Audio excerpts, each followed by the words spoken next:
Bharatiya Janata party ने 3 सवाल खड़े किए हैं जो आपके सामने मैं रखता हूं। एक ये, दूसरा आपने खुद कह दिया कि 4 जो अपोजिशन स्टेट को पैसे दिए गए, बीजेपी ने यह भी कहा उस पर क्या कार्रवाई होगी, क्या कार्रवाई करेंगे, आपने इसका जवाब तो दे दिया। और तीसरा उन्होंने सवाल ये खड़ा किया है कि क्योंकि संसद का सत्र आने वाला है, 20 जनवरी को डोनाल्ड ट्रंप आने वाले हैं, इसकी टाइमिंग को लेकर भी सवाल खड़े हो रहे हैं। क्या ये क्या सवाल है जो अमेरिका से जो अमेरिका ने इन्वेस्टिगेशन जो बीजेपी ने कहा वो मैं आपके Mr. Adani said? Has he said anything? There's only a statement that's been issued by the group saying that they are not opening those projects. So he hasn't said anything, no? Nothing. So he doesn't feel it necessary. He doesn't feel it necessary to say. देखिए, हम एक party हैं, एक दूसरे देश में किसी प्रकार का आरोप प्रत्यारोप और उस पर लीगल स्टैंड चल रहा है, और किसी भी मैच्योर पॉलिटिकल पार्टी का ये दायित्व होता है कि जिस देश में चल रहा है उसके कानून का सम्मान करते हुए उसके कानून किस कोर्स में चलेगी ऑब्जर्व करेंगे, उस पर टिप्पणी करना ये उचित नहीं है। और कंपनी का विषय है, आप लोग, आपका जो बिजनेस विंग है वो कंपनी से पूछेगी। हमने बड़े स्पष्ट रूप से कहा कि जहां जहां निवेश कांग्रेस के राज्यों में हुआ है, आपने वो निवेश क्यों कराया? आपको इतनी एलर्जी है, आपको लगता है ये सब कुछ घोटाला है, तो आपने, मैंने तो संख्या भी दी, कितना कितना निवेश किन किन राज्यों में कांग्रेस के हुआ है, वो आपने क्यों कराया? क्या उसमें भी घोटाला था? इसका जवाब कौन देगा अगर कांग्रेस नहीं देगी? একাধিকবার ধরা পড়েছে, আবার আজকে ধরা পড়েছে, আবার আজকে ধরা পড়েছে, শেয়ার মার্কেটে ধস হয়েছে। এই প্রতারকের পিছনে চৌকিদারের নাম নরেন্দ্র মোদী। নরেন্দ্র মোদী তার দায় অস্বীকার করতে পারবেন না। অবিলম্বে আদানিকে গ্রেফতার করা উচিত এবং যথাযথ অ্যাকশন নেওয়া উচিত।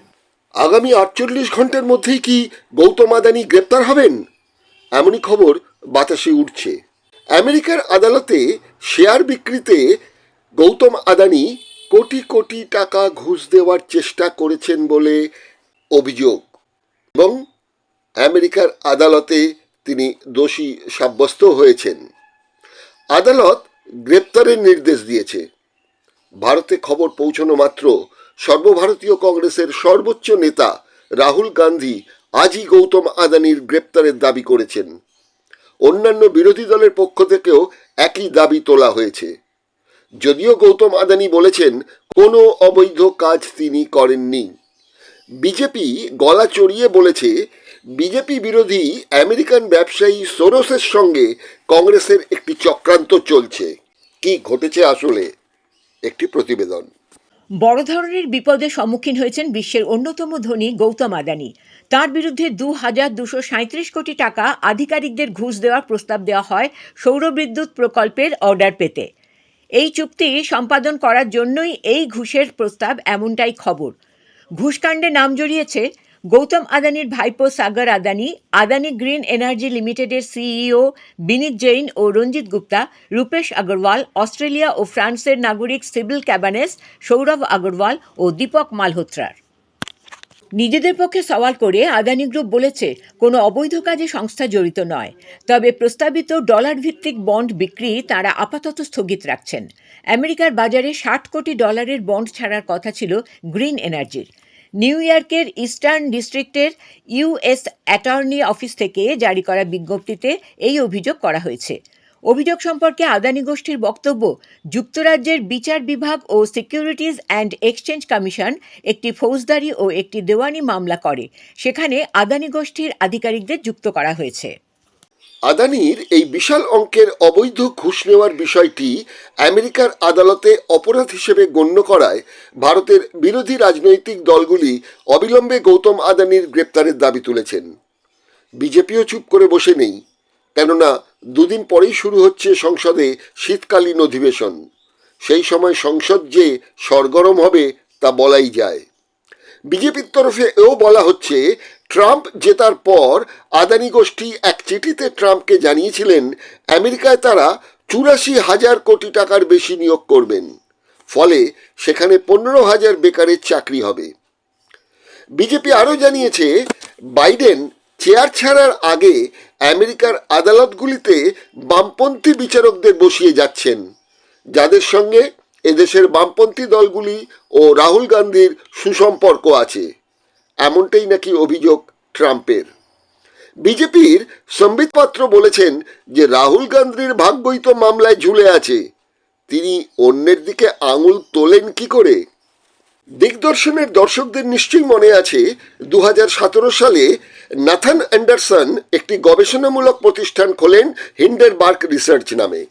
1937 সালে হিন্ডেনবার্গে এক বিমান দুর্ঘটনাকে স্মরণে করেই এই নাম রাখা হয়। মার্কিন এই গবেষণা কেন্দ্রটি বিশ্বের দুর্নীতিগ্রস্তদের বিরুদ্ধে তদন্ত করে তথ্য ফাঁস করে। 2023 সালে হিন্ডেনবার্গ রিসার্চ ঘোষণা করে গৌতম আদানি সংস্থার সঙ্গে সেবির চেয়ারপারসন মাধবী পুরী বুচের যোগসাযোগ আছে, কারণ মাধবীর স্বামী ধবল বুচ আদানির ফোরশোর ফান্ডের স্টেক হোল্ডার। এই ফান্ডের মধ্যেই আর্থিক তছরূপ করা হয়। এই ফার্মের প্রতিষ্ঠাতা আবার হিন্ডেনবার্গের প্রতিষ্ঠাতা নাথান অ্যান্ডারসন। আবার এটাও ঠিক, অভিযুক্ত বহু ব্যবসায়ী সংস্থা হিন্ডেনবার্গের বিরুদ্ধে হোয়াইট ব্ল্যাকমেল করারও মামলা করেছে। এই মুহূর্তে আদানি সংস্থার বিরুদ্ধে যে অভিযোগ, সেই অভিযোগ নিয়ে শুনানি বাকি, কিন্তু আদানির শেয়ারে ধস নেমেছে। কয়েক ঘন্টার মধ্যেই 21শে নভেম্বর আদানির সম্পদ মূল্য কমেছে $1,240 কোটি, প্রায় 23% শেয়ারে ধস। ফোর্বস ম্যাগাজিন জানাচ্ছে 21শে নভেম্বর 2024-এ গৌতম আদানির সম্পদ মূল্য কমে হয়েছে $12.4 বিলিয়ন, অর্থাৎ $1,240 কোটি। 21শে ফেব্রুয়ারি বিকেল 3টে পর্যন্ত ফোর্বস ম্যাগাজিন ধনীদের তালিকায় থাকা গৌতম আদানিকে বলেছিলেন 25তম ধনী। মোট সম্পদ মূল্য $5,930 কোটি। ভারতের শেয়ার বাজার আদানি গোষ্ঠীর কমেছে 2 লাখ কোটি টাকার। 2023-এও আদানির মূলধন 19 লাখ কোটি টাকা থেকে কমে যায় $7 লাখ কোটি। তবে সেবার পরিস্থিতি অনেকটাই সামলে নেন আদানি গোষ্ঠী। এবার আদানির পক্ষে শুধু বিজেপি নয়, আদানি গোষ্ঠীর প্রত্যক্ষ ও পরোক্ষ সুবিধে পাওয়া বিভিন্ন সংবাদ মাধ্যমও বলতে শুরু করে দিয়েছে এসব বিরোধীদের চক্রান্ত। আদানি যদি অসৎ গোষ্ঠী হয়, তাহলে ভোটে কেন বিরোধীরা ইলেকট্রাল বন্ডে আদানির কাছ থেকে টাকা নেয়? বুঝুন, আমেরিকার আদালত আদানিকে দোষী সাব্যস্ত করেছে, আর ভারতের মিডিয়া চোখের জল ফেলছে আদানির জন্য। সে কি শুধু শুধু? 2019-এর তথ্য বলছে রিলায়েন্স গোষ্ঠীর নামে মুকেশ আম্বানি ভারতের 72টি চ্যানেল নিয়ন্ত্রণ করছেন। এই তথ্যটি দিয়েছেন হরিয়ানার OP Jindal global university school of journalism and কমিউনিকেশনের অধ্যাপক রাজশেখর, যিনি ছিলেন সাংবাদিক। 30 বছর ধরে সাংবাদিকতা করেছেন the Hindu, Business Line, Mail Today, Hindustan Times, the Times of India, Indian Express ও বিজনেস স্ট্যান্ডার্ড পত্রিকায়। গৌতম আদানি দোষী সাব্যস্ত হলেও মামলা এখন গড়াবে অনেক দূর। রাহুল গান্ধী দাবি করলেও মোদী সরকার গৌতম আদানিদের গ্রেপ্তার করবেন না, এটা পরিষ্কার। বিজেপি তো বলছেই ভারতের অর্থনীতিকে নষ্ট করতে বিরোধীদের এটা একটা চক্রান্ত। সাধারণ আম জনতা বিষয়টির খুঁটিনাটি নিয়ে ভাববার সময় দেন না। তাদের একটাই কথা, বেল পাগলে কাকের কি? কিন্তু পাকা বেল তো থাকে শক্ত খোলার ভেতর, মাথায় পড়লে মাথা তো ফাটবে। তাই চলুন একবার সংক্ষেপে দেখে নিই রাতারাতি আদানি গোষ্ঠী দেশের বৃহত্তম ও বিশ্বের 25তম ধনী হলেন কি করে। একটি প্রতিবেদন। আদানি গোষ্ঠীর প্রতিষ্ঠাতা গৌতম আদানির জন্ম 1962 সালে 4 জুন গুজরাটের আহমেদাবাদে। শান্তিলাল আদানি ও শান্তি আদানির পুত্র গৌতম শেঠ চিমনলাল নাগিনদাস বিদ্যালয় থেকে পড়া শেষ করে বিকমে ভর্তি হলেও কলেজ ছেড়ে দেন। নেহাতি মধ্যবিত্ত শান্তিলালের ছিল কাপড়ের ব্যবসা। গৌতম কিছুদিন বাবার ব্যবসায় কাজ করেন, এরপর চলে যান মুম্বাই। 1978 সাল মহেন্দ্র ব্রাদার্স নামে এক হিরে ব্যবসায়ী সংস্থায় সেলসম্যানের চাকরি ছেড়ে মুম্বাইয়ের সেরা গয়নার বাজার জাভেরি বাজারে হিরে বিক্রির দালালি। 1981 বড় ভাই মনসুখ ভাই আদানি প্লাস্টিক কারখানা শুরু করলে পরিচালনার কাজ ছিল পিভিসি পাইপ আমদানি। 1988 নিজের আমদানি রপ্তানির ব্যবসা। 90-এর দশকে উদারীকরণের ফলে টাটা, বিড়লা, বাজাজদের আধিপত্য কেড়ে নেন বীরুভাই আম্বানির রিলায়েন্স গোষ্ঠী। এই সময় দেখা যায় বিভিন্ন রাজনৈতিক দলের ছাতার নিচে আসতে শুরু করেন ব্যবসায়ীরা। আগে হতো ঘোমটার নিচে খ্যামটা, এখন শুরু হয় খুল্লাম খুল্লা। সুমন কুমার মৌলিক তার লগ্নি পুঁজি, নয়া উদারবাদ ও হিন্দুত্বের আলোকে আদানি সাম্রাজ্য গ্রন্থে 29 নম্বর পৃষ্ঠায় লিখেছেন, বিশিষ্ট সাংবাদিক এম রাজশেখর এই পরিস্থিতির ব্যাখ্যা দিতে গিয়ে বলেছেন, companies with political links got what they wanted and so did others. All that mattered was their willingness to pay. Suman Kumar Mallick লিখেছেন, এখানে একটা কথা বলা প্রয়োজন যে এক অর্থে নরেন্দ্র মোদী ও গৌতম আদানির উত্থান একই সময়ে। 2001 সালে প্রথমবার গুজরাটের মুখ্যমন্ত্রী পদে আসীন হন নরেন্দ্র মোদী। তখন থেকেই গৌতম আদানির সঙ্গে তাঁর সখ্যতা শুরু হয়। সেই সময় বিজেপির সর্বভারতীয় নেতা প্রমোদ মহাজন দলের আর্থিক বিষয়টা দেখতেন। মনে করা হয় নরেন্দ্র মোদী প্রমোদ মহাজনের প্রভাব থেকে মুক্ত হয়ে গুজরাটে বিজেপিকে স্বয়ম্ভর করার লক্ষ্যে আদানির সাহায্য নেন। এই জোটের সাফল্যের অভিজ্ঞান অবশ্যই মুন্দ্রা বন্দর ও বিশেষ অর্থনৈতিক অঞ্চল। মুন্দ্রা এখন দেশের বৃহত্তম প্রাইভেট বন্দর। একথা আজ কারও অজানা নয় যে সেচের জন্য সস্তা জমি, বিদ্যুৎ সমীক্ষা অগ্রাহ্য করে পরিবেশের ছাড়পত্র, এমনকি ধাপে ধাপে একের পর এক আত্মঘাতী সিদ্ধান্তের মাধ্যমে গুজরাটের সরকারি বন্দর কান্ডালাকে দুর্বল করা, যা আদানির জয়যাত্রাকে নিরঙ্কুশ করে তোলে। নরেন্দ্র মোদীকে বিজেপির মুখ করে তোলার পেছনে আদানির আর্থিক শক্তি কাজে দেয়। আদবানি সহ বিজেপির অনেক নেতাই যারা বিজেপির হয়ে সলতে পাকিয়েছেন সেই জনতা দলের সময় থেকে, তারা হঠাৎ এই উড়ে এসে জুড়ে বসা মোদির উত্থান পছন্দ না করলেও টাকার কাছে আত্মসমর্পণ করতে বাধ্য হন। সেই টাকার যোগান তো এই আদানি আম্বানিরাই দিয়েছেন। একটি শর্ত ছিল তাদের, প্রধানমন্ত্রীর মুখ হিসেবে চাই মোদির মুখ।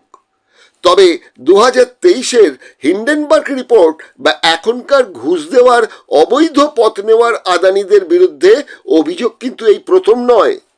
পিছিয়ে যেতে হবে 1999 সালে।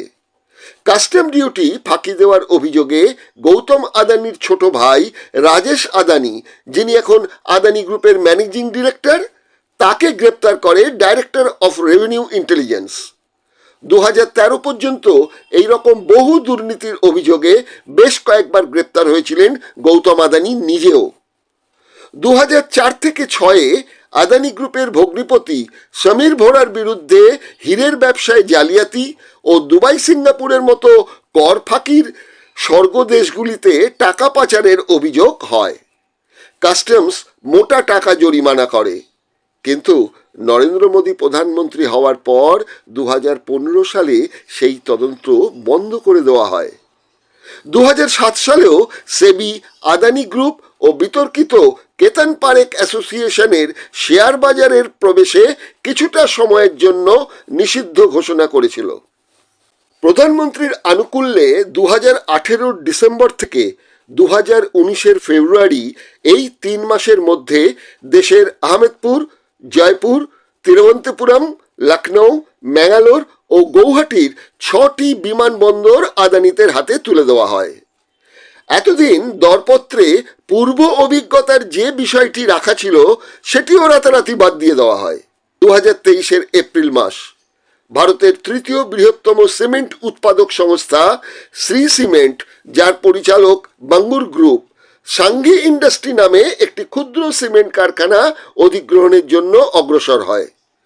2023-এর 21শে জুন কেন্দ্রীয় অর্থমন্ত্রকের অধীনস্থ আয়কর বিভাগ শ্রী সিমেন্টের 5টি কারখানা ও অফিসে একযোগে তল্লাশি চালায়। শ্রী সিমেন্ট এই সাঙ্ঘি সিমেন্ট কারখানা কেনা থেকে পিছিয়ে আসে। 2023-এর 3রা আগস্ট এই সাঙ্ঘি সিমেন্ট কোম্পানি আদানি গোষ্ঠী হস্তগত করে। এনডিটিভি শিরদাঁড়া সোজা রেখে খবর পরিবেশন করছিল। এই টিভির প্রমোটার ছিলেন রাধিকা রায়, প্রণয় রায়, তাদের হোল্ডিং প্রাইভেট লিমিটেড। রিলায়েন্স গোষ্ঠীর অন্তর্গত ভিসিপিএল 12 বছর আগে বিনা সুদে এই এনডিটিভিকে 400 কোটি টাকা ঋণ দিয়েছিল। 2022-এ এই ঋণদাতা কোম্পানিটিকেই কিনে নেয় আদানি গোষ্ঠী। ফলে এনডিটিভির 29.18% আদানির হস্তগত হয়। প্রণয় রায় জানিয়েছিলেন তিনি বিষয়টা জানতেনই না। এরপর শুরু হয় প্রণয় রায়দের বাড়িতে অফিসে তল্লাশি। বাকি অংশ বলবো আগামী পর্বে।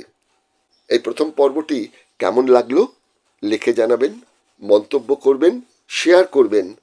যদি পছন্দ হয় সাবস্ক্রাইব করবেন। দিগদর্শন, 10-এর পাশে, দেশের সাথে।